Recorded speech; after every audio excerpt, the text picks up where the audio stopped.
Karoline Leavitt, his press secretary, the woman who keeps insisting Trump didn't draw this or sign this in 2003, she was 5 years old. She was too young even for Jeffrey Epstein in 2001. But she knows. She knows. They're all... I love that these people are so certain he didn't do this. With all due respect to former President Obama, he has no idea what he's talking about. The decision to fire Jimmy Kimmel and to cancel his show came from executives at ABC. That has now been reported, and I can assure you it did not come from the White House, and there was no pressure given from the President of the United States. And how do I know that, Kaylee? Because I was with the President of the United States when this news broke. Donald Trump is having a disastrous Monday morning after Marjorie Taylor Greene was on 60 Minutes on Sunday talking about how Donald Trump has betrayed the MAGA movement and the America First movement, and she talked about how Donald Trump was covering up for a child sex trafficking ring. Kimmel and Leavitt never had a confrontation on his show. That's fake. But the real beef? Age gap jokes, a presidential assassination, FCC threats, a 5-day suspension, and Trump demanding Kimmel be fired. The age gap roast, January 2025, January 28th, 2025. Karoline Leavitt becomes White House press secretary at 27, youngest ever. It's historic. Kimmel opens his monologue. And I think unjustly, this puts them at risk. The President of the United States made it very clear he wants to see me and the hundreds of people who work here fired from our jobs. Our leader celebrates Americans losing their livelihoods because he can't take a joke. He was... Against Letitia James was extensively investigated for 5 months, and President Trump's handpicked Attorney General Eric Siebert could not find any evidence that he committed a crime. So is the president saying here it doesn't matter if there's a crime, he just wants his political enemies to be charged? Well, let me just walk you through Letitia James. Letitia James completely abused her oath of office. Letitia James was actively and openly engaged in lawfare. You talk about weaponizing the Department of Justice. What was Letitia James's campaign slogan? And how Donald Trump is causing all these death threats her way. Donald Trump just posted this rambling, ranting message about Marjorie Taylor Greene, and he calls her jilted, that she was jilted by me, the same way she was probably jilted by other people in her life. Donald Trump goes on to say that the 60 Minutes, quote, correspondent Leslie Stahl treated Donald Trump very unfairly back in 2020 because she was focusing on Russia, Russia, Russia, even though Donald Trump right now is parroting Russian. Karoline Leavitt is now the ringleader at the White House. She's 27, which makes her the youngest press secretary in history. That is pretty impressive. Pause. Then the punchline. She's married to a much older real estate magnate, which, you know, in that case, you're hired. The audience erupts. They know exactly what he's saying.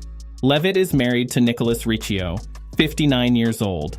That's a 32-year age gap. What does he focus on? I'll tell you what he's focused on. Shower heads. You wash your hands, and in my case, I like to take a nice shower to take care of my beautiful hair. I have to stand under the shower for 15 minutes till it gets wet.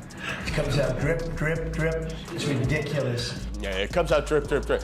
I believe that's how Stormy described it too, right? But is there any concern that we risk losing people with years of experience like doctors and let's say scientists? Well, most doctors who work in actual hospitals and medical institutions have to show up to the office. We know that employees are more productive and more efficient when they are working in an in-office environment. Talking points and laundering Russian surrender plans to Ukraine. He's upset at her for saying that in 2020. Then Donald Trump says that the thing that makes him so angry, he says, is that the new ownership of 60 Minutes, Paramount, would even allow a show like this to air. And he said they're no better than the old ownership who just paid me millions of dollars for fake reporting. He says, P.S. I hereby demand a complete and total apology, though far too late to be meaningful, from Leslie Stahl and 60 Minutes. When Leavitt was born in 1998, Riccio was already 32.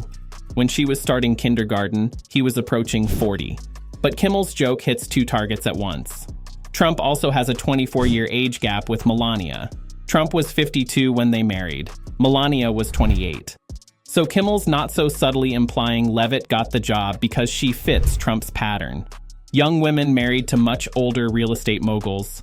It's a hiring preference disguised as professional competence. Donald Trump actually said our new military will bring back new focus on fitness. I love the idea that Trump is lecturing these guys on fitness. I mean, if that isn't the fondue pot calling the kettle fat, I don't know what is. Listen up, generals. I want to make something very clear. The Pillsbury Dope president wants you to do Pilates. The only push-ups Donald Trump does are from the side of an ice cream truck. If you get so fat you start breaking escalators, you are unfit to serve in America. And that's what this administration expects, and I think that's what American taxpayers expect. Don't forget, it's the American people who are funding this government, and they deserve people who are actually showing up to work on their behalf. For her incorrect and libelous statements about Hunter's laptop, DJT. And he goes on to say, Marjorie Trader Brown, green turns to brown under stress. And when bad, she was jilted. Not the first time in her life that she was jilted. While the American people are struggling right now, while people are living paycheck to paycheck and some people aren't getting paychecks at all, while people are being psychologically tortured under this disastrous Trump economy, while people's health care is being ripped away, and we're 2 weeks away from the Affordable Care Act subsidies officially just being bye-bye unless emergency action is taken. We're probably already too late. Kimmel plays a clip of Leavitt promising a circus-like atmosphere, letting influencers into press briefings. Social media explodes. Instagram trolls. Is that your dad or your grandfather? You and your grandpa? How cute. Fox News comedian Matt Friend in May. Karoline Leavitt, stay away from Bill Belichick. Belichick was dating someone 49 years younger. Leavitt stays professional, doesn't engage, focuses on her job. Then September happens. Hit that like button and comment whether Kimmel's joke was fair game or over the line. Karoline Leavitt, his press secretary, the woman who keeps insisting Trump didn't draw this or sign this in 2003, she was 5 years old. She was too young even for Jeffrey Epstein in 2000. She knows. She knows. They're all... I love that these people are so certain he didn't do this. Well, he's never lied before. To answer this, I didn't realize she'd be in the room, but she's on my list. Karoline Leavitt. She's become a star. It's that face, it's that brain, it's those lips, the way they move like she's a machine gun. Is she in the room? She's in the room. She's a star, and she's great. She's a great person, actually, but she's, I don't think anybody has ever had a better press secretary than Karoline. She's been amazing. Mr. President. That Donald Trump did. He's also posting about how he's going to issue an executive order to allow federal law to trump, I guess pun or no pun intended, state laws regarding artificial intelligence, because he says there needs to just be one federal law that comes to AI, and the federal law needs to preempt all the state law. Well, guess what, Donald? An executive order is not a law. If Congress wanted to do that, there's a National Defense Authorization Act that's 3,000 plus pages that's circulating. They could have put it in there. The Charlie Kirk assassination, September 2025. September 10th, 2025. Charlie Kirk, conservative activist, Turning Point USA founder, major Trump ally, is assassinated while speaking at a college campus in Utah. Kirk was huge in conservative circles. His influence with young conservatives helped Trump win the presidency. Trump loved the guy. Have you ever paid a tariff? Because I have. They don't get charged on foreign companies, they get charged on the importers. And ultimately, when we have fair and balanced trade, which the American people have not seen in decades, as I said at the beginning, revenues will stay here, wages will go up, and our country will be made wealthy again. And I think it's insulting that you're trying to test my knowledge of economics and the decisions that this president has made. I'm now regret giving a question to the Associated Press. Mary. Trump's all over the place. Look at China. Over the past 48 hours, the tariffs he put on China have gone from 20% to 104% to now he says at least 145%. He's just calling out numbers like he's working a bingo hopper or something. There's no plan. Y'all were telling people states' rights, and now when it comes to an issue like AI, which is going to be, and already is, displacing the jobs of tens of millions and potentially hundreds of millions of Americans in the future, and also tens of millions of Americans right now, when it comes to these data centers that are being that are coming up in all these different locations, harming the environment and taking away energy from households and causing energy prices to skyrocket. The country goes into mourning. Well, part of it. Conservatives immediately spin narratives. Some claim the shooter was a leftist. Others push theories. Misinformation flies everywhere. Trump and his allies turn Kirk's death into a political weapon, blaming the left for radicalizing the shooter. September 15th, Kimmel delivers the monologue that changes everything. And it's about time we have a president in the Oval Office who is putting the world on notice and will talk to any country that picks up the phone to call. And I can tell you the phones have been ringing off the hook, wanting to talk to this administration, this president and his trade team to try to strike a deal. And it's because the world knows that they need the United States of America. They need our markets. They need our consumer. The president has a lot of leverage on his side because he has the best economy and the best country in the world that he leads, and he knows that. And it's about dang time we finally have a president who uses that economic leverage to benefit American workers. And want someone back who does so poorly, who's not funny, and who puts the network in jeopardy by playing 99% positive Democrat garbage. Who puts the network in jeopardy. You hear that? There's the threat again. This time straight from FCC Biscuit's mouth. He goes...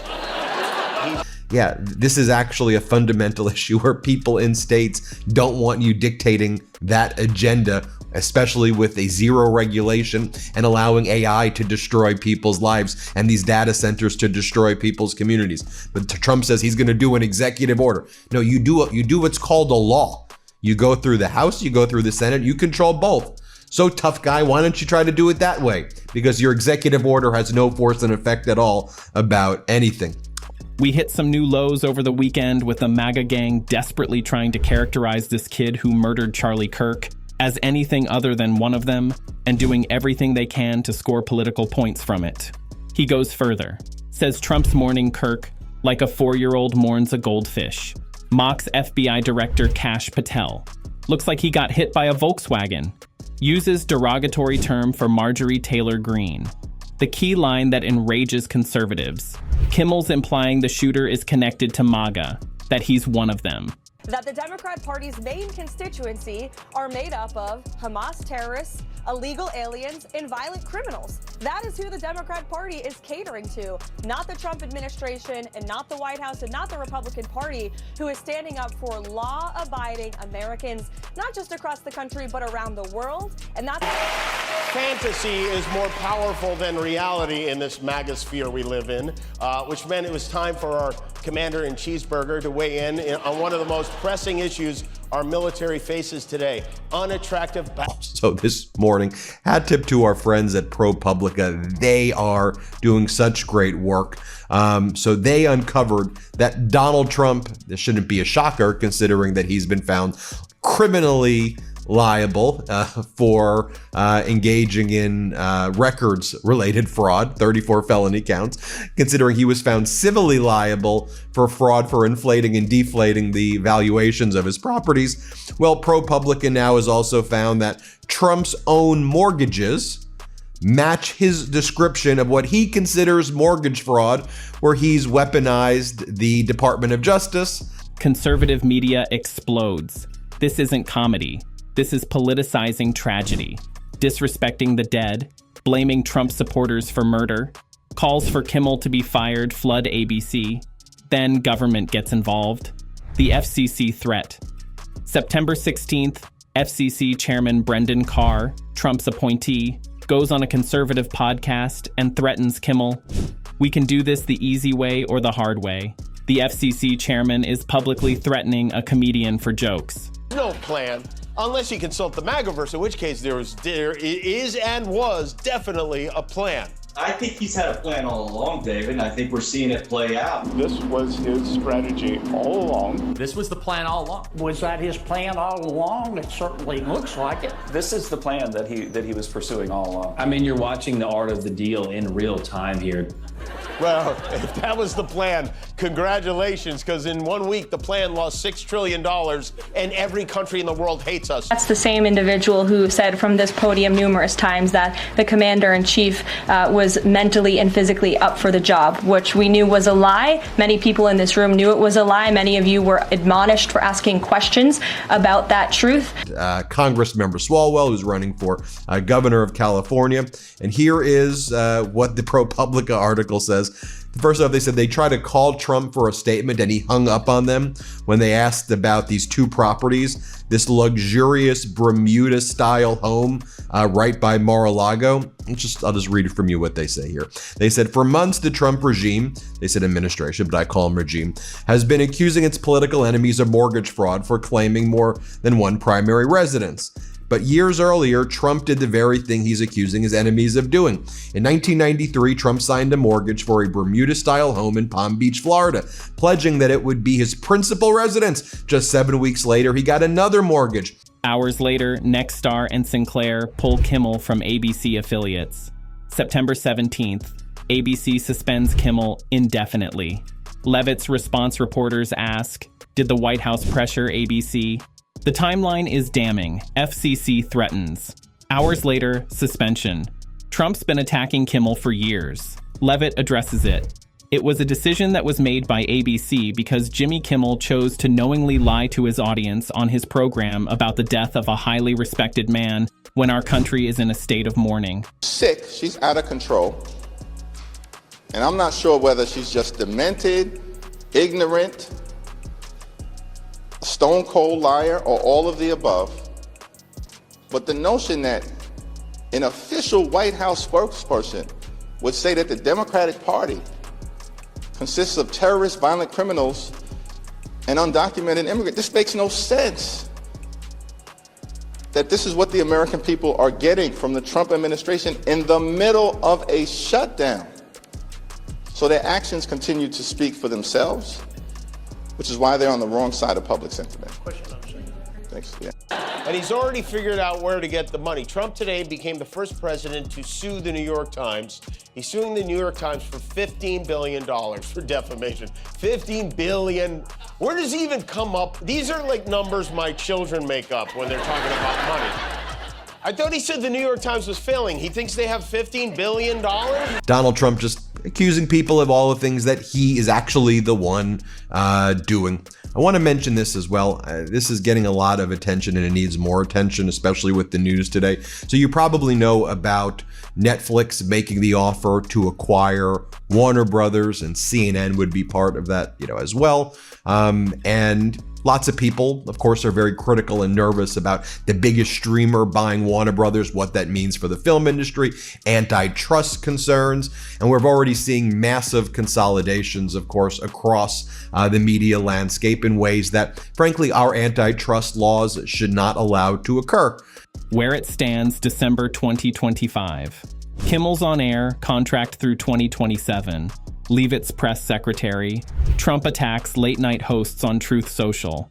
The question isn't whether Kimmel destroyed Leavitt. Never happened.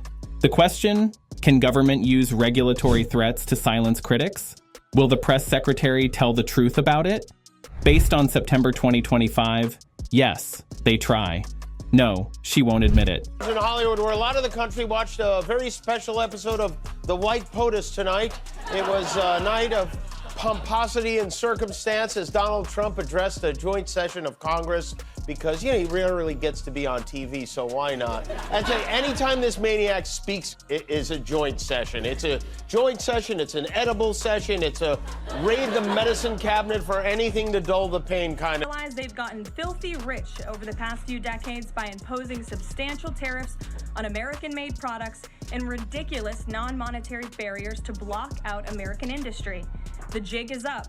Past American presidents sat by and let this happen, but President Trump stood up for our country and he is saying no more. The president's message has been simple and consistent from the beginning. To countries around the world, Bring us your best offers, and he will listen. Deals will only be made if they benefit American workers and address our nation's crippling trade deficits. America does not need other countries as much as other countries need us, and President Trump knows this. Well, one of the other bidders right here in this consolidation, in my view, my opinion, giving you my opinion, antitrust violations are certainly raising major antitrust concerns. So Paramount, which just was acquired by Skydance, but kept the name Paramount, they're now launching a hostile takeover bid of Warner Brothers. So you have Netflix doing it in a non-hostile way. They have a deal, but then you have Paramount basically saying, we're going to take it over. We're going directly to the shareholders to try to take this thing over. Hit subscribe for real stories behind fake headlines. Understanding power dynamics is how we hold government accountable, even when they deny it's happening. The age gap joke was the opening shot. The real war is whether comedians can mock the president without FCC threatening licenses. Leavitt's at the podium saying everything's fine while it happens.